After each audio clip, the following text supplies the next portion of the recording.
Greetings, Internet. Didier here, and welcome to the ultimate moment that you've been waiting for, the pre-finals tournament of power, finals match. We are having a pre-interview with the two crowned champions, the ultimate ending finals match between these two players. You've both, Kevin and Tom, have fought so hard to get here. Now, I have a billion questions, but the first question I have for both of you, we'll start with Kevin, is what made you decide your deck choice today, Kevin? Oh man, that's a loaded question, man. I'll try to keep it concise and simple. Pretty much the last couple weeks, I knew. Well, I mean, it starts with the fact that I knew Eric Naga. I'm sorry if I don't know how to pronounce your last name, Eric. I know he's a great player, and I know he's known to play Ascension Trunks or just decks that are really only concerned with their own win condition. They don't really, or they're not really, controlling for your opponent. Whereas I'm almost like the polar opposite. I like to play decks that can limit exactly what your opponent can do, and then I go about winning that way. Um, but another deck of his is Combative Trunks and Combative Mastery with the drills that have recently come out. It's been like a kind of polarizing topic on retro, and pretty much I knew going into the tournament I had to use something that could take on Combative Trunks, and in the testing against it, I figure I like the best solution or best tech against that for me, especially with Trunks when entering getting drills, is to play a tag team deck and tag Feroci first turn. So that's essentially what I did when I played him. But at the same time, when you're playing against a combative deck, they can get hiding drill. They can get any drill they want to control the game state, and you can't interact with the board. So if hiding drill is in play and you're trying to do life card damage, you're not going to win that way. So it just came up to me. Tag Vegeta, he's an MP that you can't modify his damage when you're throwing down style of attacks. Tag Vegeta is also Dan Dagron. He's a local guy around here. He played that in the first Octagon League tournament, and he ended up winning the whole thing with Tag Hero Vegeta. So when I settled on the Tag Vegeta deck, I kind of hit him up, and he shared me his list. Played a bunch of test games with it. I had a good feeling about how it was performing against at least combative decks, and I just kind of wanted to go with that. I didn't want to use Protective Future Gohan because I know that loses to combative, mill immediately. So I had to play a deck that could be combative. So I think Tag Vegeta was the best choice to do that. Yeah, for sure, dude. And I have a personal stake in this. I love Vegeta. I love I know Free you do. I Vegeta. know you do. All right, and we were even talking. We hadn't talked for a while, but when we did reconnect and rebond, we came with a force and a vengeance because you're playing my bro. I was all in on you taking this tournament since the beginning. Good luck to you, sir. But we have to go to the other champion, Tommy, who has just fought and grinded through so many matches. I've watched a few of your matches. And that Supreme Kai build that you have is well tuned, and you are an excellent pilot, sir. So you have to tell me what your reasoning was for choosing this deck, and where did this thing come from? Yeah, this was a build that I had actually put away 2 or 3 months ago when I was trying to figure out what to do for this tournament. And going into Friday night, I was trying to decide between Mischievous Roshi, Vengeance Mill, and a Namekian Slug deck. Kind of thinking that people might be sleeping on Ball going into the tournament. And very last minute, just was not feeling Slug anymore. So I was trying to commit to Roshi, trying to do lots of practice games. And then Friday night at like 10 p.m., I was putting my son to sleep and remembered this deck. Kind of was thinking through all of the combative talk on retro and decided that I didn't want to deal with Orange Shopping Grill and some other stuff going on there. And so decided to go back to a ball deck and said I got to revisit the Supreme Kai thing, and switched out a few cards, did a couple test games before I knew it was midnight and I had to decide. So at like 11:45, I started a game between Supreme Kai and Roshi against myself, and Supreme Kai won, so I submitted that list and just kind of decided I'd go with that. Awesome. So, and we'll just, I definitely want to talk about kind of some highlights of the tournament. So we have so much to discuss. So Kevin, why don't you just give me? I mean, we went through what are we at? 3 rounds so far through this tournament. We're at the final round now. Just give me some highlights, just briefly, on each match that you had, and give me a general overview of how each matchup was. So, for the first match, like me and Tommy said, the combative builds were kind of on retro a little bit, and we all had to kind of be aware of that when we were making our deck choices. And of course, it ends up Eric. Eric does end up using combative trunks. So, I knew going against it. My strategy was if I win the roll, I'll go first. If I get an ally tutor in my hand first combat, I'll enter and get Krillin, and then by the end of the combat, I'll tag Hiroshi and then start destroying his drills when he can't open the deck. But that's not what happened. I didn't draw a searcher, I don't think. So I passed, and then I tagged Hiroshi, and then the rest of the game was spent trying to keep Roshi in and out of play. I got lucky with my early damage. I think I did an early choke, and I think Eric lost a bicycle kick. But some of my early damage knocked out all 3 destructions were out of his deck in his first 10 cards. Vegeta was able to pick off checkup drill while I was in the discard. With Roshi in play, there's no way he could have combative mastery checkup in the play and get a block. So I was able to nerf that kind of threat to me. There was another combat where I'm trying to think. He did tug to get Roshi out of play, but he wasn't able to basically get what he wanted to do going. He only destruction once for about 5 cards, and then other than that, he didn't get a single bite kick or a single destruction to kill me. Yeah, I saw that match. That was good. What about your second match? Second match was something I was a little worried about. Ruthless Majin Vegeta. I knew physical stage beats was a heavy. If you're heavily centered on physical stage beats like Broly or Majin Vegeta Ruthless, perfect example. Against Tag Vegeta, it's a really bad matchup because if he blows up the allies and keep me stage locked, I can't throw my Galacons, can't throw the Final Flash, can't throw my AKs, all that nonsense. But I saw turn 1 VTP. I won the roll, got VTP. I was gonna tag for Yaj, but with VTP on the board, if I take early damage, I don't want to shoot myself in the foot. So I got Brees instead. Hopefully, I'll draw an extra card. Maybe it's a block.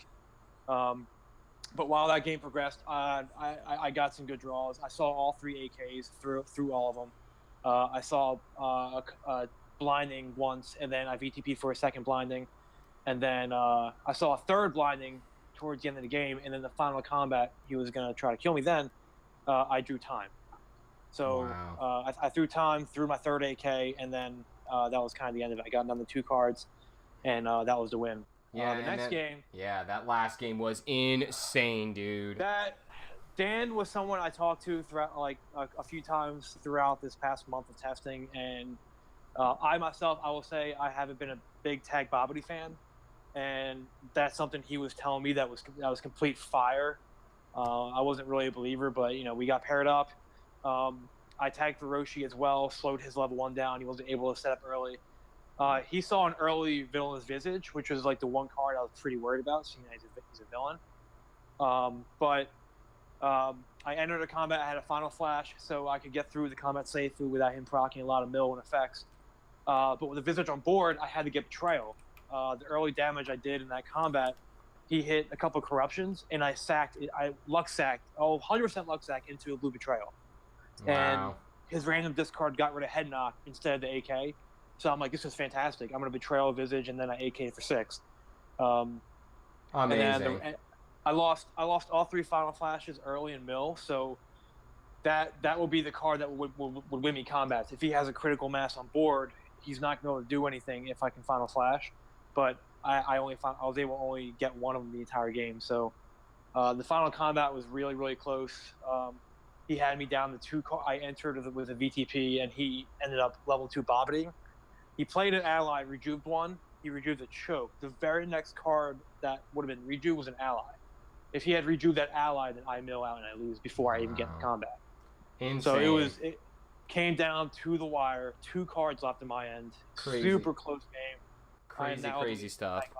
Yeah, so of course, I mean, there's another champion with us, and that is Tommy Maines, piloting his Supreme West Kai control Dragon Ball deck. And I just, again, go again. We got 3 matches so far. I just want a general overview of how the deck's been performing for you. Sure. Yeah, round 1 was Mike Teagues. He's playing Mischievous Trunks. I assumed it would be an anger deck, and I was waiting to see the level 1, and he was using the Awakening level 1 for MPVV. The most I remember about the match is towards the end. I was kind of waiting to ball 2 him down because I didn't want him to sit on 2 for too much of the game because he could crit my Dragon Balls away. And so he was on level 3 most of the game, constantly tutoring Kneebash to keep banishing my board, but was able to keep him off of level 4 towards the end. When he was at level 4, I was cycling Energized Strikes, so we couldn't get anger from Mastery or his level 4 power, and eventually was able to win by survival with 6 balls on controlled by me and my last ball in hand. So that worked out. Next round was Jeff Sosa. He was playing Namekian Knowledge Future Gohan.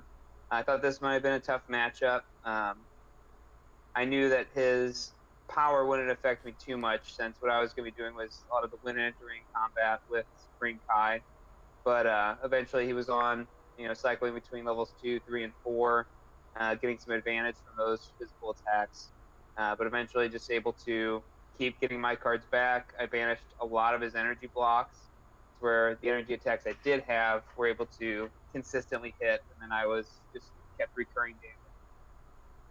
And then last round against Cody with Dynamic Brawling, I knew this was the toughest matchup left. I was kind of hoping to verse Shane instead. I was testing a lot against Knowledge Piccolo, but Dynamic Brawling early on, controlling my board, sitting at level 2.